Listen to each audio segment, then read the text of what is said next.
Well, the dreary days of late October have certainly been present. The last 3 days, in fact, you go back to Friday, Saturday, Sunday, the weather's been virtually the same throughout that entire stretch. Outside right now, you can see visibilities are starting to come down. Now, our tower camera is located, I believe, about 180 feet off the ground, but those low clouds are starting to build down toward the surface, and we're seeing that as a reduction in visibility out there. 54 degrees right now.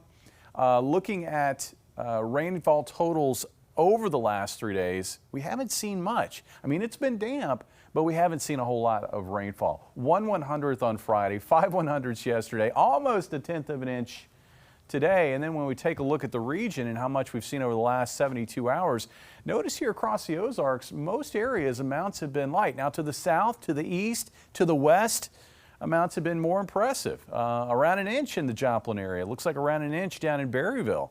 Head over towards Salem, at least southeast of Salem. Looks like maybe an inch of rainfall there. The core of this storm is starting to pull away. It's located roughly right about in here. The problem is, and that is if you want sunshine, the dryer located to the north of it really isn't going to get sucked down into our area.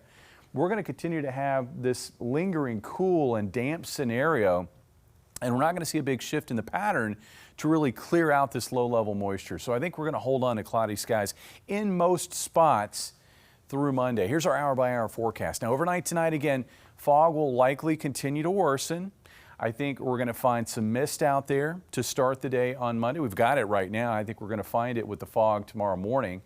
Once we get to about mid-morning, the fog should go away, but we're going to hold on to cloudy skies over much of the area. I think if we see peaks of sunshine, the area that may be favored for that would be down toward Cassville and Eureka Springs and Bentonville and Fayetteville, those areas.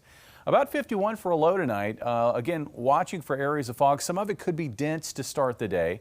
Afternoon temperatures only in the mid to upper 50s again. It looks like upper 50s here in Springfield, but where we can get some peaks of sun, maybe around 60, if not in the low 60s. Looks like this is going to be followed by more dreary days for Tuesday and Wednesday as a big dip in the jet stream carves out a storm over the middle of the country Tuesday into Wednesday. We're going to have a wave of showers move in with that system. Looks like the showers, I think, most likely Tuesday afternoon into Tuesday evening. And as this front goes through, the winds are going to go up. And then as we find ourselves on the back side of this storm, we're going to find another wave of rain pivoting south across the area. And that's going to come with windy conditions on Wednesday. Wind gusts likely in the 35 to 45 mile per hour range. Could have some gusts to 50 in some spots. And that's going to come with cold temperatures. I don't think we're getting out of the 40s in a lot of the area on Wednesday. Looks like maybe about 48 for a high here in Springfield. That'll be followed by sunshine. And for Halloween and trick-or-treaters, it's not the best forecast because it could be warmer, but you know what? That's pretty typical, I think, for the end of October. We're looking at readings, I think, falling out of the 50s into the 40s that evening, and it looks dry.